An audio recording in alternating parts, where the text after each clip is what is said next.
All right. Want to watch them? Huh? Want to see them? Or you want to do Yeah, let's see what this sounds like, and then can I do another one? Okay.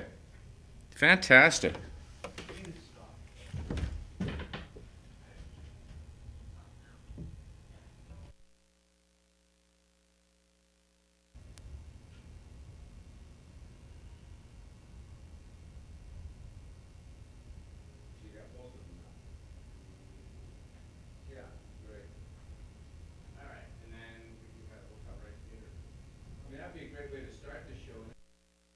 And hello, welcome to Visual Radio. My guest today is Jonathan R. Eller, becoming Ray Bradbury.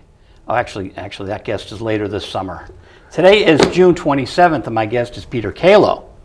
The return of Peter Calo. You were on show 350. Oh. This is around 5:30. So he said I could have shaved today. I go to Dente's over in Davis Square. To get a shave? Where my grandfather used to take me when I was 5. Tradition. It's this amazing barber shop. I think it used to be a barber school, but now the family owns it. And they're great people, and it's just amazing the work they do. And I have a regular barber in Reading, so I have my hair done one place and shave in another. But I like having a little 5 o'clock shadow for some shows and then change the image for another. So that's what I do. Okay. So those are great songs. Now, how many of those songs are on your new album, Peter Calo? Forthcoming album. All the songs will be on the new album, which does not have a title yet, which we're still recording, except England, the instrumental. I'm not sure about putting that one on. I'm 50-50 on that one. Bonus track. Bonus track, perhaps. Hidden track. Hidden. Play it backwards. Play it backwards, and it's Ireland. Whoops. Now, great facility here in Winchester. Fantastic. Thank you for having us. Me. Robert Gotham did a great job directing your. Yes, he did. He's amazing. They're all amazing. That's Joe LaRocca. Amazing guys. It's a great place, and it is. It's a great facility. Gilbert Gottfried sat right there. Get Affleck. Said Gilbert, you were on The View on Tuesday. You know who I do a lot of work with is Michael McLuhan, who's the Geico man. Oh. Does it take, what is his line? What is his catch line? It drives me batty. I turned him off last night. Well, because it's on so much. But he's obviously, he's thankful, but he's the Geico man now. Now, is it takeoff on Dragnet, or was it the guy who... No, it's just, a serious, he's got the line, It's not can you save money, and it's a good catch, and then they can fill it in. It works. He's great, and Peter Falk. And the reason Falk. Peter Falk just passed away. I know. It wasn't like a Peter Falk takeoff. Well, the dipping of the eye, you mean, perhaps. But the thing is, he's actually Michael McLuhan was in the Brothers McMullen. Yep. And that's where I first heard about him. And then I got a call one day to go in and do some recording with him. He's a great songwriter and singer. He's got a great voice. So he does that as well as his acting. Well, I mean, you gotta multitask these days in this new millennium. You do. I noticed that you're reading and interviewing me and drinking coffee. How do you do it, Joe? I work on many levels. I am. But you're pretty level-headed. Yeah. I live outside of the usual human experience. Out of body? You live out of body? That's Gore Vidal, Myra Breckenridge. I live outside of the usual human experience. I quote people, you see. Yeah, well, you've met a lot of people. You should quote somebody. I haven't met Gore Vidal yet. He'd be an interesting guy. I'd love to have. He's fascinating. Kalki was an interesting book. I've never read that one. Kalki, I think, was a precursor to the Jim Jones Kool-Aid spectacle. So Kalki was kind of like along those lines. Was it a fiction or? It was fiction. But it was written before? It was contemporaneous, so I'm not sure if it happened before or right at the time. But it's kind of weird. Maybe he saw it coming. Wow. These people are like sheep following people. But we talk music here. Those songs were really nice, really well done. The last one especially, I was talking to Robert in there and saying, boy, that's very John Lennon-ish. That song was, I have a long history in the Boston area. I used to live up here, and dear friends of mine, Mark Nash and his wife Jill, they were getting married, I'm going to say 5 years ago, I was asked to be the best man. And I knew that I couldn't come up with a great toast, but what happened is I wrote that song for them, and it's called Real True Love. And since writing it, I realized I didn't want to just perform it that one time at their wedding. When I went up to do the toast, I sang the song, and then we toasted the couple. I changed a couple of the words because I think I had their name actually in the song, and I took their names out. Sorry, Mark and Jill, but they understand. And it's become kind of like one of the songs in my set. I'd put it away, and one day I was listening to it or playing it, and went, "Oh, let me change a couple of words here," and I think we can make it work. Nice. So you have a studio at home called Tater? Tater Music, yeah. And at Tater, you have mics and everything, but it goes in a hard drive. Yeah, it's computer-oriented studio, yeah. So then you go elsewhere. You take the material. Well, the songs that I'm working on for the CD, I've been working with Jerry Murata, who runs Dreamland up in Woodstock, New York, and we've been doing different projects. And he's just a fantastic drummer, and we really hooked up immediately, both as friends and in the studio and live. We do the Linda Eder gig together. That's where we met. But I used to work with his brother Ricky Murata for years with Carly Simon. So it's kind of funny. Now I've worked with the two Murata brothers that are both legendary drummers, fantastic and great guys. I didn't know they both play drums. Yeah, they're both, and it's funny because Ricky was kind of like the 70s, 80s guy, and then Jerry's kind of like the 80s, 90s, Peter Gabriel. He did an album with Paul.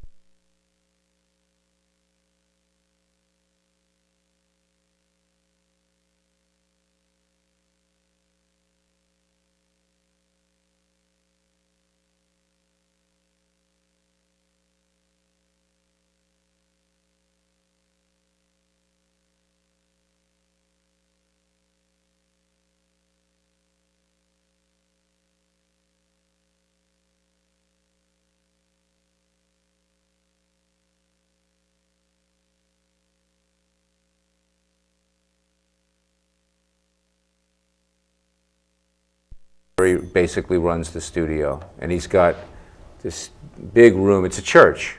They've taken over. Todd Rundgren used back in the day, back in Woodstock. I know that actually Jerry used to work with Todd, so it might have been. Because Albert Grossman was in Woodstock when managing Joplin. But there was a lot of places up there. Yeah, because it's a real music town. It's Okay. amazing how many great musicians live in Woodstock. Which is why they did the festival there, right? Or is it because of the festival it's become a music town? The festival was actually in Bethel. Right. But I don't think it had anything to do with musicians being up there. I think probably because the festival was up there, maybe it started attracting the hippie population and musicians and things like that, and artists, etc. How far is Woodstock from New York City? 80 miles, maybe? That's not too bad. It's like going to York Beach, Maine. No. Yeah. I'd rather go to York Beach, Maine, though. Huh? I'd rather go to York Beach, Maine. I love York Beach. There's a nice club there on the beach on Short Sands that plays a lot of, that has a lot of live music. So you should probably look at that sometime. I will. There's Long Sands at York Beach and then Short Sands. Okay. And Short Sands is in the center of town where they have the taffy machine. You know that Golden Kisses Taffy place? Taffy? Taffy, yeah. They Oh, made the taffy saltwater taffy. Yeah, it's made right in the window. That's a real New England thing. Yeah, and right next door to it is the nightclub. So there's a nightclub there with live musicians Cool. like you. All But it's right. a great gig. I mean, running the beach. I will check it out for sure. So, when do you think your album will be out? I did it, didn't I? September, October. Now, are you using this guitar on the album? Yes, I love this guitar. This guitar was made by a local builder. There's no name on it, I noticed. There's no name on it. It's a Tippin guitar, Tippin Bravado. Does he put his name anywhere or autograph? It's actually inside, but we can't get that. That'd be a close-up. We can't so get he that. actually, what is he, autograph? It's a label. Ah, But it's a totally handmade instrument. It's a beautiful, beautiful guitar. And right now, my two main instruments, this and my electric, which is a Pika Moose, made by Paul Schwartz in New York City. That's also a handmade guitar. So I feel very fortunate to know the builders of my instruments. Sure. You know, and they're very special instruments. They're great. They sound great. Now, do they ever ask you to take instruments out on the road to like work them in or try something out? No, no. So this is a very specialized field. Yeah, I mean, sometimes somebody will, you know, like Gibson will let me use a guitar if I need like a 12-string to go into the studio, or say, hey, I really need a Gibson acoustic for this track, or I need you know, especially they have a place in New York City, and you can go in there, and they're very nice about letting people use instruments, you know, if you're doing like an album or a track or something. Oh, wow. Now, you know Klaus Voormann, because we were talking about the Beatles and Revolve. He did the Revolver album cover. Yeah. Even though he played with, you know, Lennon, of course. We're not going to get a close-up of No, that, though. no, because this is visual radio where we just get a close-up of me. Because I'm the Access TV legend. I met Klaus Voormann, I think it was 2 years ago. You know, time. Oh, recently? Yeah. Oh, I thought it was way back when. What they did is there was a German production team, a film company, and they decided, because you know Klaus is an icon in Germany. His story is, he's such a cool guy. He's like 76 years old. He's wonderful. He's an incredible artist. I mean, but he met the Beatles on I believe their first trip to Hamburg, and he was like the first guy to start hanging and recognize the genius. That there was something incredible about them, and he became good friends with them. He lived with George and Ringo in like '64 in London, and he joined Manfred Mann and became a bass player, and he's the bass player on "You're So Vain." That he is? Yeah, and he's also the bass player on Leon Russell tracks, all the John Lennon, George Harrison, and Ringo Starr stuff. Obviously not Paul McCartney, because he's bass player, but they decided to do a documentary about him as the artist and the musician, and it's called "All You Need Is Klaus," and I really recommend it. And I was fortunate enough to meet him, and we sat around and did some playing, and they filmed it. And actually, some of our jams were later used as underscoring to the documentary, and it was like, wow, it's really cool. So, you know, we were jamming on some, like Imagine, and then it segued into a scene about John Lennon talking about Imagine, or Klaus talking about the first time he heard the tune Imagine. So it's a really cool documentary. That's very nice. Yeah. So that was 2 years ago, and you worked on the Julie Taymor Beatles movie, and that was called Across the Universe. Yeah. Yeah, mostly what I did was got together when the actors were working. The thing that I found fascinating is when she conceived the movie, it was basically getting in a room and like it was a play. I mean, really acting it out, not just getting on the set and shooting. It was like they really figured out, because there's a lot of dancing and physical stuff in that movie, if you really notice. And so that timing was actually worked out. And we helped kind of with the pacing of the songs, because to make the songs, because it's kind of like a musical, the movie. They're using the songs to forward the storyline. So she had to conceive of, like for instance, I Want to Hold Your Hand is done as a ballad, you know, and it's a girl singing the song to another girl off in the distance, and they wanted it to be a certain kind of feel. And also, all those kind of things are throughout the film, where they would change the feel of a song or end the song because the lyric would go off to something that didn't mean anything to the film or what have you. So it was a pretty interesting project.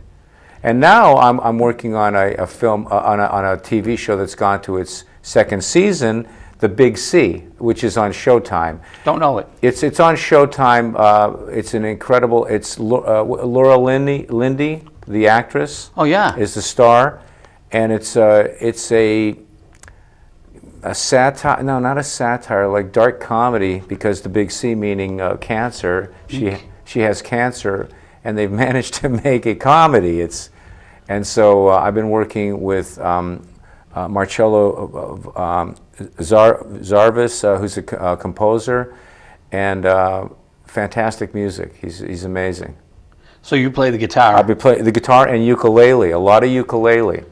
What is it with the ukulele? Greg Hawkes is doing it. My friend Eddie White is playing at the Cantab with the ukulele. What is it? Well, the thing with the ukulele is it has a particular voice. He doesn't use it like a ukulele. I barely strum. There's no jung, jung, ka jung. It's all very very rhythmic, but it's the tone. It's not like a classical guitar, even though it has nylon strings on it. It's got a different tone, and if you play it way up high, and you have like the guitar and a ukulele, it's just a really cool sound. So he's done some very clever writing, and then he'll add horns, like light horns. It's not a big score. It's not like big music. It's very slightly quirky, you know. To think of Greg Hawkes doing an album of Beatles songs with a ukulele. You know, there's a guy already in New York who's been doing that, and what he does is once a month or once every couple of months, he'll come out with a new version. He just had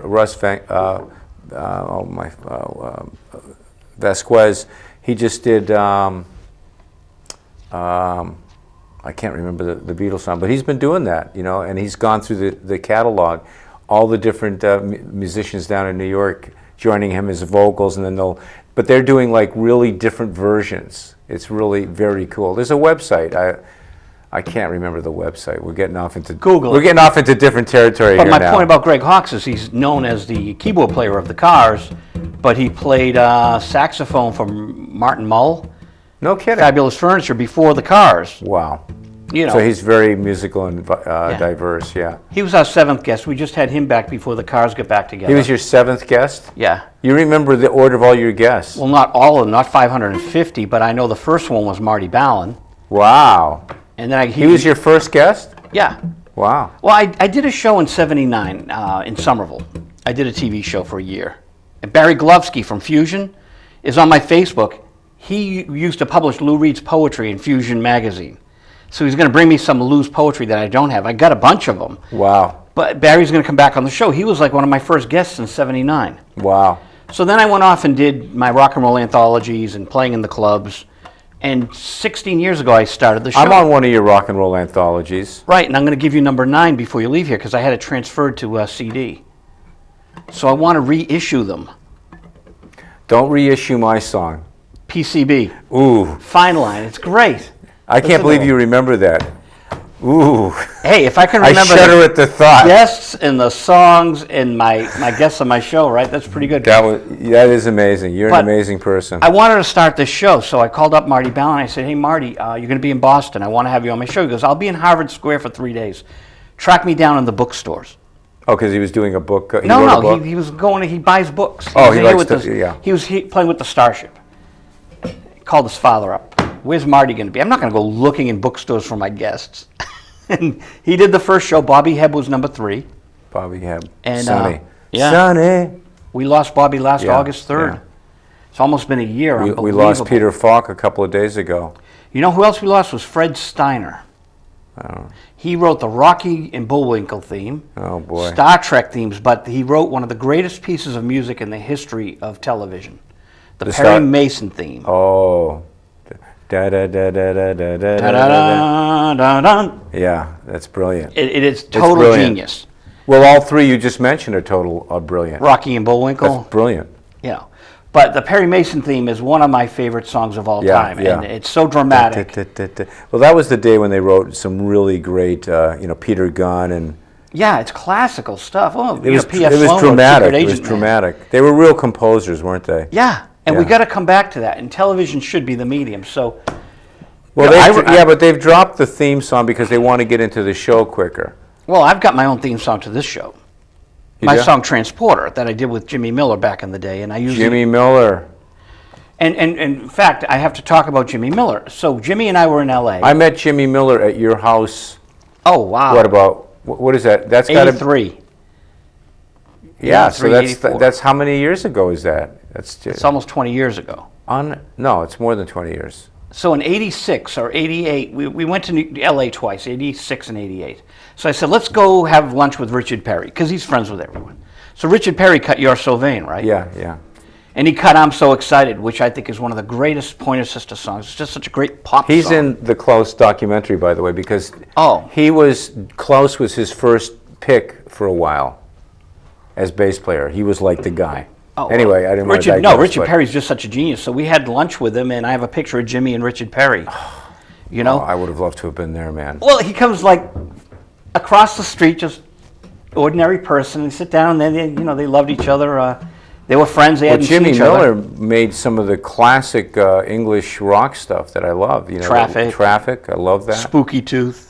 Yeah, and of course the Stones. And George Clinton, Funkadelic, early George Clinton he was working Yeah, on. he was amazing. And his daughter is a well-known singer in New York. Dear friend of mine. Dina? Yeah, she toured with Meatloaf. She was on stage when that album hit. But I saw her like 3 or 4 years ago Up here? with Maxine Nightingale. Uh-huh. She does her backing vocals. Maxine. You mean Maxine Brown? No, Maxine Nightingale. I don't know who that is. Get right back to where Oh, we're yeah, yeah, starting yeah. from. And come on and lead me on. Do, do, do, do, do. She has 2 hits. So they were doing some Springfield festival. I drove 2 hours out there and saw Dina. She's great. Yeah. Old yeah. dear friend. New York person, yeah. Yeah, well, Jimmy's daughter. And, Yeah. you And know, so Jimmy was an American, right? He he wasn't was a English. Brooklyn British Yeah, emigre. but he went to England to work. He was working here with Larry Fallon, the late Larry Fallon. All these guys are dead. How did he hook up with the Rolling Stones? Well, that's just it. He was working with Larry Fallon in New York, and Chris Blackwell found him. And That's Chris it. Blackwell wanted to create record producers the way film directors were. You know, Alfred Hitchcock commanded such a name. So he was the first guy that kind of got, you started paying attention to the name of the producer. Well, they had 2 producers at Island Records. One was produced by Jimmy Miller. Hey, can we have the double shot, Robert, of the 2 of us? Thanks. We'd have produced by Guy Stevens, Martha Hoople, and then produced by Jimmy Miller. And you'd see on the back of the Traffic album, splashed, produced by Jimmy Miller. So they were doing a Traffic session, as Jimmy told me, and the Stones were doing Satanic Majesties. And as good as that record is, it wasn't happening. And they knew that they had, they weren't working with Andrew Loog Oldham anymore. They produced themselves, and they just didn't want to be rudderless. And Jimmy said, I got a phone call. It was Mick Jagger. I knew exactly what he wanted. But he was under contract to Island. So he made a deal with Chris Blackwell. Chris would manage him, and he'd leave Island and go to the Stones. So that's how that all worked out. How many records did he do with the Stones? Because he did, didn't he do Beggar's Banquet? Yes. That's my favorite Stones record.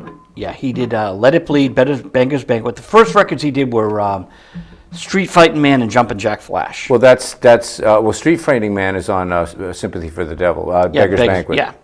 So that song and Jumpin' Jack Flash were the first 2 singles he did. That's brilliant because Keith is playing that's acoustic guitar on that, going through an amp. I But think it's what it is- it's actually going through a tape deck. Yeah, it was. He asked Jimmy. He goes, "How do I get this sound of the acoustic guitar going through the cassette deck?" And he goes, "We're just going to record into the cassette deck and record that on the tape." And so Jimmy did it for him. Yeah, because apparently Keith loved the sound of this particular tape deck, and when they went out of business, he was like, he couldn't get that sound. That was actually in the book that he... Now, was that the 2 songs, Jumpin' Jack Flash and Street Fighting Man, or just Street Fighting Man? Street Fighting Man, Jumpin' Jack Flash... Because I read somewhere that he also acoustic did as well, yeah. Yeah, Yeah. amazing, huh? It is amazing. A lot of power. Because he said some things, Keith Richards, that I agree with, that acoustic guitar can really drive a band. It's amazing. Sure. When you have the right, person playing it, you can really drive an electric band, a rock band with an acoustic guitar. Here's a story on Honky Tonk Woman that we'll get back to you. Jimmy said they were cutting it. The second verse, the tape machine ate it. So I think it was Glyn Johns on engineering. They went to lunch. Glyn Johns looped the tape. Jimmy came back in and put maracas over the second verse. So it's the actual first verse being looped for the second verse. So it doesn't sound the same. Yeah. No, that was Jumpin' Jack Flash. It's Jumpin' Jack Flash. So when you hear it, the second verse is the same. It's the first. Wow. But they use Jimmy's playing the maracas to make it sound a little different. But it's the exact same music. But he muted. So wow. How did he copy it? He just on another. They just copied it onto a second gen tape. And then he spliced. Then they probably spliced taped it. Yeah, wow. And then they made a new master because. And the now tape that's machine- just done all the time. You know, copy paste, copy paste. But it's we've. But in those days, getting it all exact and the master and the 2-inch reel were like, whoa, God, We've gotten didn't away mess with from that. and the kids today don't understand. They don't understand the making of a record. Well, it's funny you should say that, because the last record we were making, I finally got, because I've done a lot of work with Carly Simon, and she's more old school, coming from the day of the 2-inch reel, and that a take was very special. Yes. Now, and so we were making a digital recording, and her son, and it was like the takes were all digital, and she was like, well, where's that take? She said, well, we'll find it. It's here somewhere. It's all changed. It is. You're on visual radio, you get some gifts. This is Marty Ballin's new single, Versace. About Versace, Gianni Versace. It's great. Thank you. This is Buzzy Linhart's studio CD. Buzzy. Buzzy. How's Buzzy doing? Buzzy's. Do you still keep in touch with him? I keep in touch with him, but this is funny, everyone. You're going to laugh at his the health? story. His health is up and down, but we were just talking on the phone, and he does the show with me sometimes. On by phone? Yeah, but then one of the preacher friends of his down the street from him said that the world was going to end a couple of months ago. Oh, is that what, the guy in May 21st? Yeah, there was He lives another down the one. street from him? No, there was another one. Oh, there was another that one. picked up on it, and Buzzy was totally into him, and I wouldn't listen to him, and he's like, I think he's like too ashamed to talk to me right now because the world didn't end. It could have. I mean, but our final conversation was like, it's going to end 2 days less, so, I don't know if he's just like winding me up or what. This is something Jimmy Miller did with me. There's some instrumentals from my third album. So I think you'd find that interesting. Wow. Some rare Jimmy Miller. Wow. So just Thank you. You come on visual Thank radio, you. you get some goodies, Thank you, Joe. So do you have any... I wish I had a gift to give to you. You did. You played on I my gave song, you my show. songs. That's right. I just gave you my songs. There so you there, go. we traded. But we traded in a different way today. I traded you digitally, you traded me via television. In the air. So you're going to have any name personalities, like the people you play with in the pit? Will they be on the CD, your album? Yeah, I mean, maybe some of that we'll see what happens. I'm gonna keep the album pretty simple, though. I don't think I want to get crazy. We recorded the basics for 8 tunes. I still have maybe another 4 tunes I'd like to record, and there'll be varying degrees of band involvement, and so we'll see what we've got. I think it's going to be a great record. And it's going to be all original music, and I'm very excited about it coming out. So you're not. It's Rob Mossberger. Rob Morsberger is going to play keyboards and accordion, of course, and Jerry's. See, it's visual radio. I do a few visuals. Peter's new CD. Yeah, we wish. We wish it was that simple. And then, like I said, Jerry Murata and Peter Donovan's played the upright on it, and we'll see what else happens. You don't want it that simple, Peter, because I appreciate you because you go back to the old school like I do. The thing I like to do best in life is produce records. That's what I do, I think, the best. Yeah. Making a record. Yeah, but I don't know if I want to... we'll see what happens. We'll But see. you know what I mean? I like to be a craftsman in there and set the sounds where I want them and be real creative. And the music coming out today, people aren't doing it. It's just... instant karma. John Lennon wanted to roll out of bed and put a song out to the world. Now everyone does. He was almost predicting it, huh? Yeah. We rolled out of bed, wrote instant Well, karma. there's a fine. I know, but yeah, well, that's a great song. I mean, But if everybody could write instant commas, and But you know what? that wouldn't be a bad thing. His thought process was to roll out of bed. He wanted to see if he could get it out in a week or something like that. Or? He wanted it out in a day. Well, he wanted it out in a day, but that was impossible because you got to actually in those days press it. You could do that. I mean, that's what people like. They like recording informally and posting it. Why not? It's great. Well, with YouTube now, I put some of my songs up on YouTube for the fun of it. We put your clip up. It's got over almost 500 hits. Yeah, yeah. That's from the Wakefield station. You were at my studio in Wakefield. Yeah. That was show number 350. Great. So, you come back almost Every 50 shows. every 350 shows you come back, because now we're at about 530. So, Wow, you're doing a lot. we do a show every Friday night here. Any other movies in the offing for you? What am I doing? You did Flawless. Oh yeah. That must have been a lot of any other fun. movies? I see what you're saying. Yeah, Flawless soundtrack was amazing. No, I'm doing the Big C. That's my TV thing, and I've done some documentaries. Well, you know what I did, which is of local interest. There's a documentary about Louis Tiant called The Lost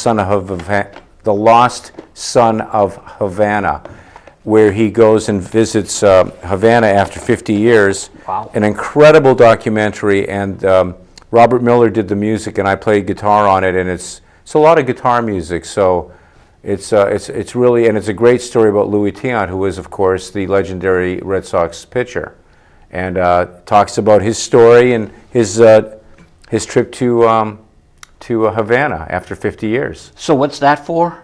It was a documentary that the filmmaker, and his name escapes me right now, but he put it together, and it was at the Tribeca Film Festival 2 years ago. And it's, I think well, of course we don't know when this is going to be shown, but it shows in the Boston area periodically, and I know that it's June now and it's showing. So what did you play on it? Guitars, the electric, the cuatro, some some Cuban style music, and it's a lot of guitar on it. So it was a fun soundtrack for me to do. Is there a soundtrack CD out? No, there isn't. That's too bad. It is too bad, because the music that Robert wrote is terrific. What's the name of it again? The Lost Son of Havana. Okay, I've got to get that now. You do. It's really worth watching. Now we got to hear that Peter. And you got to get was the on. All You Need Is Klaus. Yes, that's And watch another one. Klaus and I jamming on camera. Oh yeah, that's boy. I got to tell you, Steve Cataldo was in studio with me a couple of months ago. Who? Steve Cataldo of the Nervous Eaters. Who? So, anyways, you go back with Steve and Yeah, Billy Lucidian. Lucidian. Is it Lucidian or Lucidian? Either or works. I've known those guys for 40 years, but Lucidian is still with Willie Alexander. Willie Alexander just played with Preacher Jack, so those cats are still in the clubs. They're all great players. There's There's a lot of great musicians in Boston. I haven't lived in Boston in 15 years. And today's June 27th, 2011. The show's just coming to a close in a couple of minutes. You'll be at Passim tomorrow. You're going to come back and do other clubs around here? Well, when the record comes out, I will definitely be back. And I'm coming to do a benefit up in October 15th in New Hampshire. I'm doing a benefit for a cause that will be posted on my website. Mary Gatchell? No, it's actually Lisa Lipkin, who's a New York artist who has a CD that I played on, and I can't remember the name of her CD. A lot of stuff, and I can't even remember the name of the benefit. But you can always go to my website and find out this stuff. PeterCalo.com. Yeah, but I'll probably be back doing some gigs to promote the CD, of course. And one other question, April Martin. Where did you record April? At my house. So that was done at your house? Yeah, and we also, we did the drums at Rob Morseberger's, who lives down the street from me. Oh. And then we came and we did everything, and I mixed that record. It's a great record. I just really like it. She writes great songs. She really does. Yeah. She's a fascinating woman. She is fascinating. She's a book author, and she's got the album with you. And she has a practice. She's a psychiatrist, a therapist. Therapist. Yeah. We'll go out on this note. Did you watch Law and Order: Criminal Intent last night? It's the last show of the series. No. So Goran and Eames, go off into the sunset, but they have a shrink with them, Paula Geisen, and it's kind of like Dr. Melfi and Tony Soprano. It was very odd how they did that. They did it intentionally. So the last few episodes, they had this, we talk about April being a therapist. They had this weird thing going on that kind of mirrored the Sopranos. I find it interesting, but it's culture that you'll find on YouTube, people, and you'll probably see Peter's performance today on YouTube. That would make sense, right? Good. Thank you for being on Visual Thank Radio you. again. Thank you for having me. Thank you, Winchester. I'd ask you to Thanks, autograph guys. your book, but you haven't written your book yet. Robert Gotham's our director today. Joe LaRocca's our producer. WinCam, we got another minute, so we'll just say, hey, we're going to go out singing "You're So Vain" together. It's my party. Dobie Gray, Drift Away. We'll drift away. The show will. What a great singer. Dobie Gray, the In Crowd. Peter Calo, you're a legend. Great to have you back here in the Boston area where you belong. Joe, always a pleasure. Thank you for all your hard work bringing artists on your program. Thank you. It's what we have fun. It's fun Yeah. to see you, man. It's great. Thank you, sir. And